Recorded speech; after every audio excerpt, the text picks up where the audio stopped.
Welcome to Not Just Ads, the show where B2B brands discover how creator-led content drives pipeline, builds trust, and grows long-term brand equity. Each episode, we speak with business leaders, founders, and creators who are defining their categories. I'm your host, Marcus Sherwin, and this is the creator economy for B2B.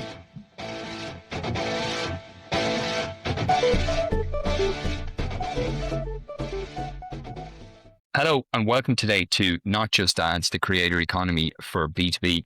Today, I'm delighted to be joined by Lee Odden. Lee is a subject matter expert, someone that's been in the space for B2B creator, B2B agency space and research for many years. He's a wealth of knowledge in the space, and I'm really looking forward to getting into the conversation with him today. Lee, thank you very much for joining us on the show. Hey, Marcus, it's great to be here. I'm excited to dig in.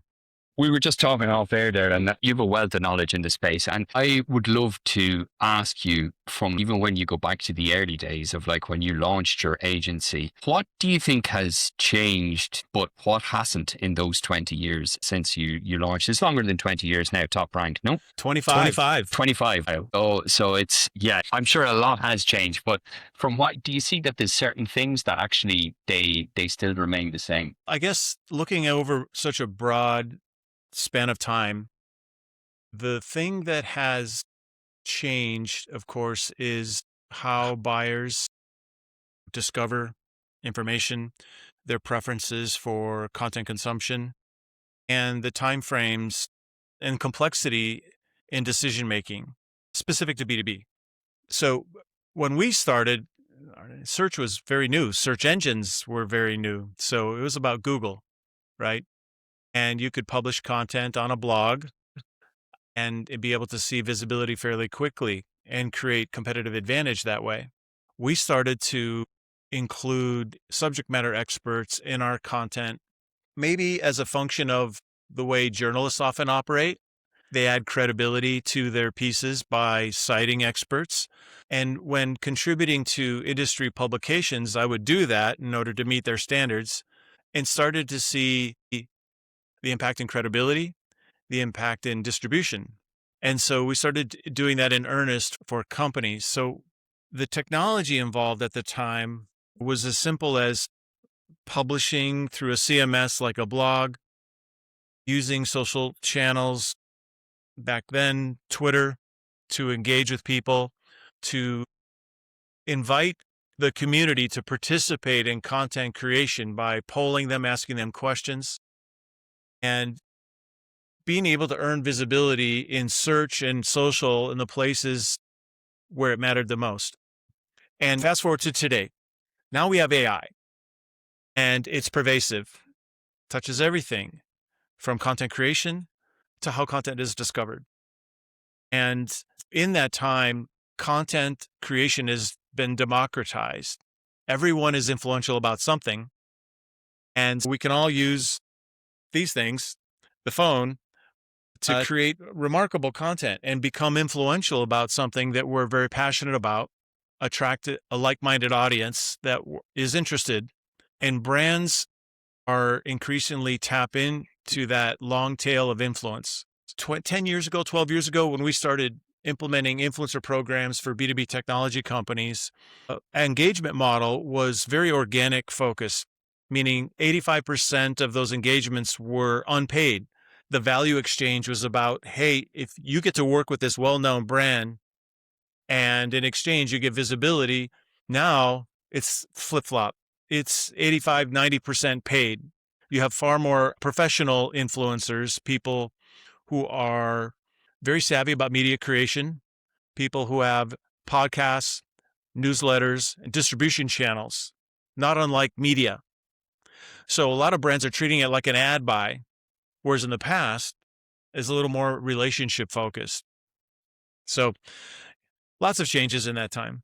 Do you think, though, if you look at it on how in the last, say, 3 to 4 years, it's grown so much, do you think that there is a kind of a divergence in terms of, you mentioned before, it's like about your subject matter experts and they're gaining credibility, and then the brands that are working in it out, it's a win-win. Whereas now, as it's become very mainstream, it's seen in some senses as a media buy by some people. Sometimes then when they're looked at that about a media buy, you're looking at distribution, and maybe having large reach, large distribution, you don't necessarily take into consideration, are you actually engaging with, number one, the right type of content, and number two, that it's reaching the relevant people that are actually being impacted to make a decision based on that. Yeah, there's this sort of experience of one size fit all influencer perspective that some brands have.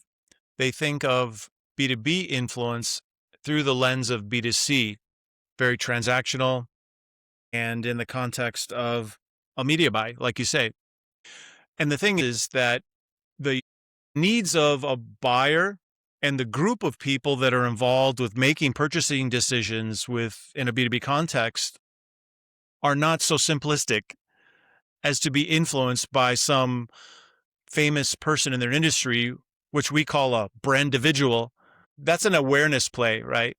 There are different types of influencers for different types of content and different objectives of your audience, right? So you've got to map those.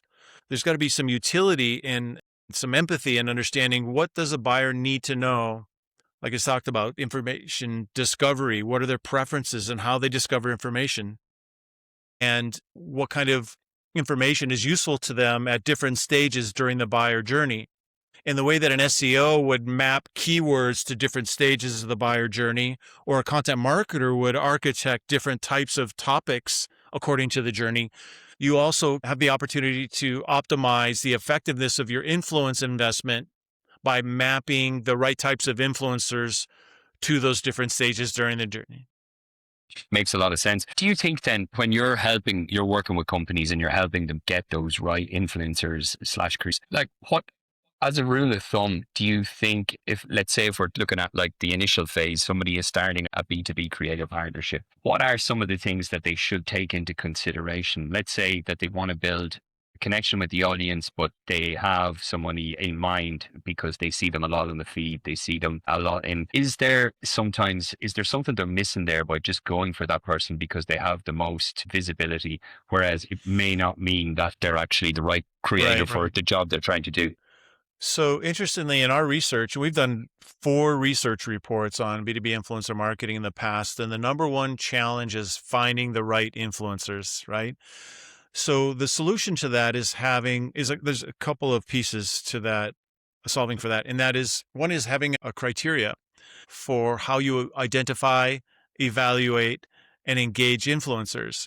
So we're looking at characteristics of not only of the topical relevance of the influencer and the content they publish and how they self-identify, but also what are the characteristics of their audience? To what degree do those characteristics align with the ICP for your brand, right? And so when someone comes to the table with, hey, we want to work with this person, and we go, great, let's evaluate them according to this criteria that have proven to be successful and evidenced by performance of previous programs. So we can always find a place for that friend of a friend, or that person that the CEO wants to be associated. But when it comes to performance, there's a responsibility that the agency or the people that are involved with executing the program need to comply with to deliver a great experience. Definitely. And I think as well, if it's, in order for any model to evolve, there needs to be something that you can actually measure the impact of the output against the business. When you work with, like, you've been in the space for so long and you've probably seen how it's evolved and how you can get so closer in terms of measuring business impact. But what do you see with the companies that you're working with now that are actually getting it right in terms of how they're actually putting this into their marketing play, that it's always on, but that they can actually see it driving impact to the business, whether it's deal velocity, whether it's pricing power, whether it's growing in a category, or all of the above? Do you see there's things that they do differently versus people in their category that are not doing it effectively? Yeah, the things that folks who are successful, what they're doing differently is they're paying very close attention to articulation of the goal and the measurement structure that allows them to report on performance. And then obviously there's the strategy and tactics that line up with execution and achieving those outcomes. So a lot of times there's this ambiguous sense of we want to be more known, we want to reach a particular audience more effectively, superficial KPIs like just share a voice. And there's utility to share a voice, of course, but it's revenue solves all problems. So being accountable is what the most successful companies are doing in terms of a clear articulation of, all right, here's a hypothesis around how influence is going to move the needle for our company. And here's the measurement architecture that will help us understand our progress towards that goal and surface those opportunities for optimization. I would say, too, that in the case of modern B2B marketing, one of the things that we're doing to help facilitate that is bring a unified analytics solution. So we have a data warehouse that allows us to bring disparate data sources into one destination that we can dashboard and instrument. Another characteristic of successful influencer programs is that they're integrated across other channels and content types and that sort of thing. And so we can identify the performance of those activities within one dashboard versus, okay, relying entirely on the influencer giving you a screenshot of their LinkedIn stats or something like that. No, I think as well with the thought leader ads on LinkedIn, that's evolved a lot in terms of how you can see with the buying group that you're meeting and the level of seniority, job titles within an organization. Since that's Do you think that has really opened it up a lot since LinkedIn have enabled not just the companies, but also third parties to be able to promote their own posts? Has that really just gone, okay, look, we know that this works, we know that there's an appetite for it, but now we can track it in a way that we can put media dollars behind it and we can link that to revenue as well? Would you say that's been a tipping point? Or it's okay, there's been other factors at play as well for the growth in the last few years of B2B influencers? I think there are other factors, but certainly LinkedIn is facilitating growth and promoting growth of brand and creator engagement on their platform. Hands down, thought leader ads are an incredible resource. I can't advocate for them enough, to be honest. And so I think that some of the other factors that have influenced the growth of popularity around influence probably started during COVID. A lot of budgets were being taken out of field marketing and outside sales and events and that sort of thing. And so a lot of companies were like, where can we allocate those dollars? And I know we saw our biggest growth that we've ever had during that time because companies are looking into influence as a channel for authentic engagement with audiences. And in our case, we're very specialized in the content collaborations, right? So activations can be not just about a creator making content that's published on their own channel, but the other opportunity is where brands can include those trusted third-party voices in their content. They add context, they validate high points of view that the brand is putting into market, and they can also add distribution. Growth of that as a performance activity and marketing, I think, is also added to the popularity of influence. If you look at the trends from how long you've been in the space, would you say that this is one of the most prolific in terms of how it's been adapted by across businesses, B2B creators in the last number of years? I guess B2B, there's always that thing of, okay, B2B, it can be more exciting. It's the white paper and it gets a bad rap in terms of its creativity. Yeah. If you look at that, that still works probably in certain subsegments of biochemistry or very educational, where white papers, if they're done right and they're targeted to the right type of people, they will download it because they'll see value there. But if you think about SaaS and stuff, probably white papers, they don't work as well maybe as they would before. And then you have the lead gen and how it was to download that. And I think that kind of trend probably died maybe a few years ago. But do you see B2B creators now in the last number of years, this is like one of the big shifts in B2B marketing in terms of from a creative standpoint, but also how brands are thinking about distribution as well? Excellent question, because this really is a point of differentiation and competitive advantage for brands that are entering the influence experience and part of their marketing mix. B2B doesn't have to stand for boring to boring, right? And we've done simple influencer activations where we've added points of view to a research report like we've done for Oracle or other companies like that.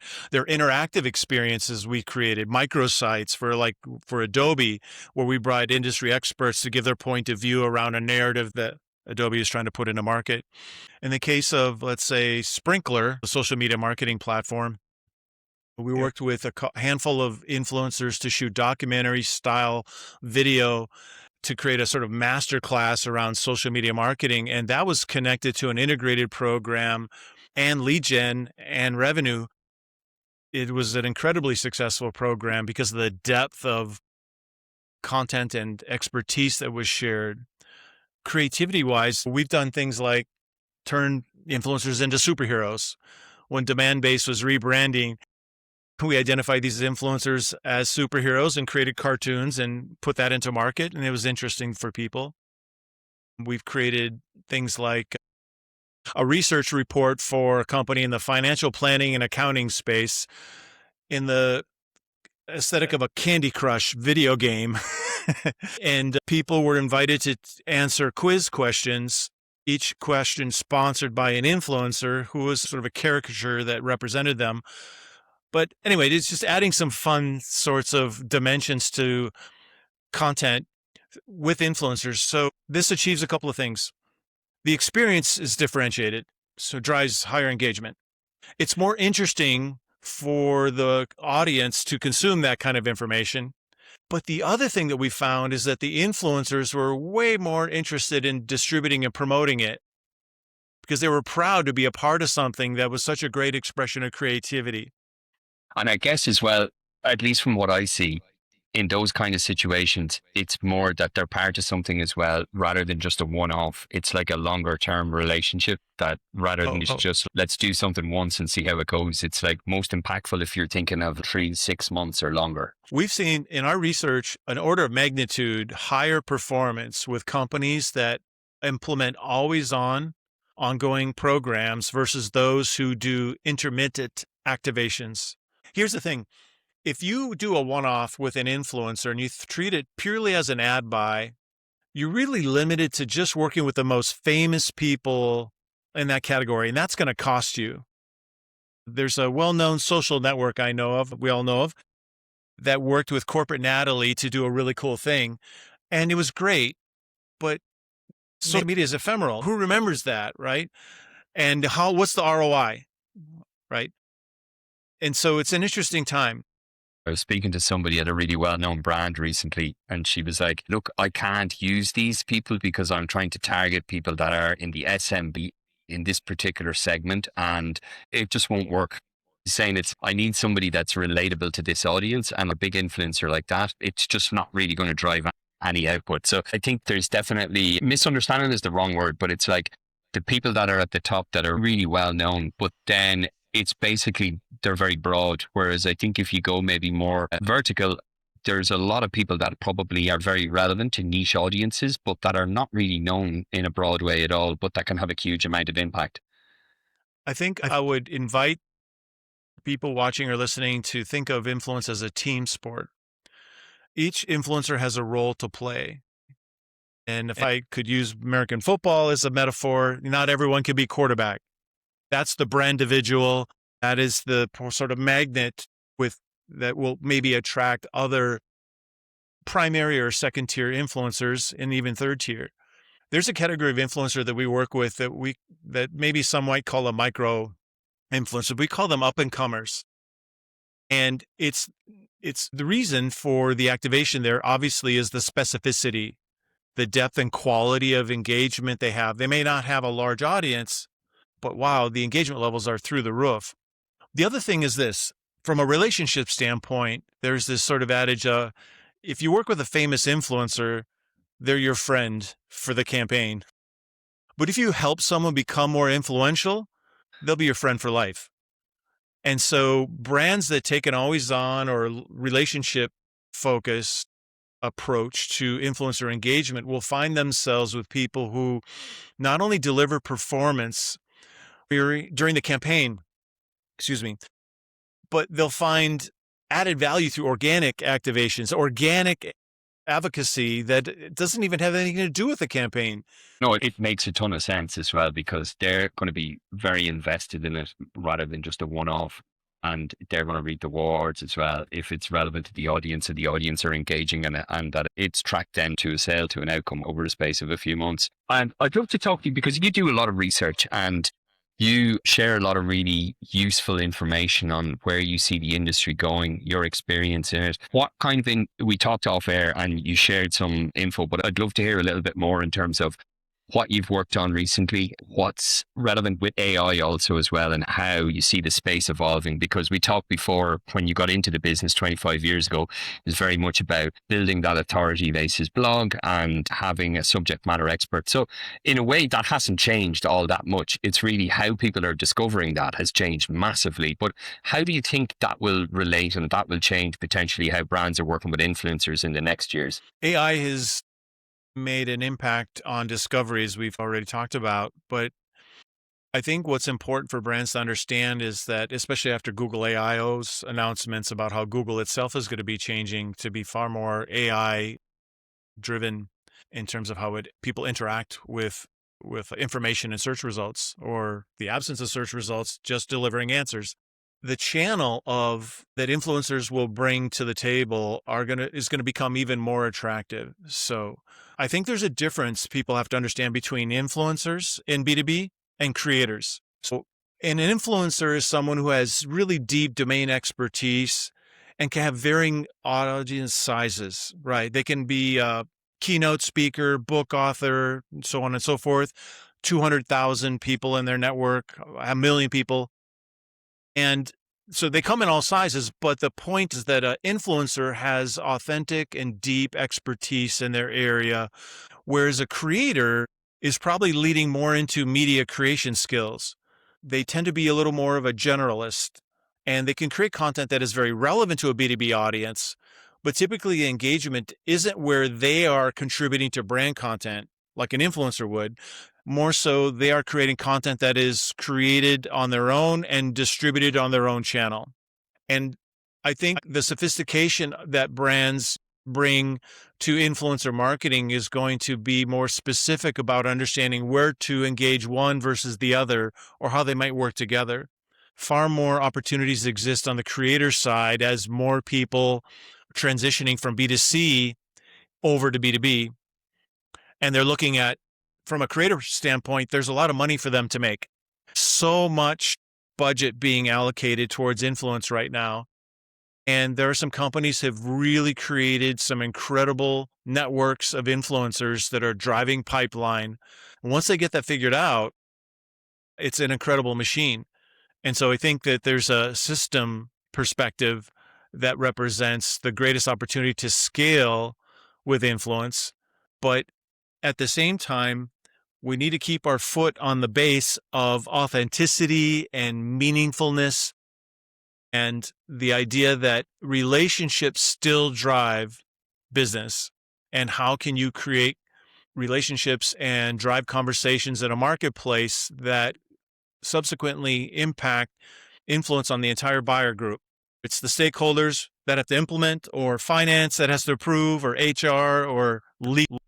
So in a way, really, the creator is the native platform, would you say? And the influencer could be the subject matter expert that's giving the town hall at the company kickoff. Or, okay, that's more internal, but let's say it's like at a partner's event or something like that. This is the person that's the subject matter expert that's invited by the company to talk about it, whereas the creator is the person that's actually going to promote the event and give their input as to why it's going to be great. They might even be there to interview people at the event and get their take, whereas the influencer is the person that's driving the narrative, shaping the perception, and ultimately kind of getting the buying group on board.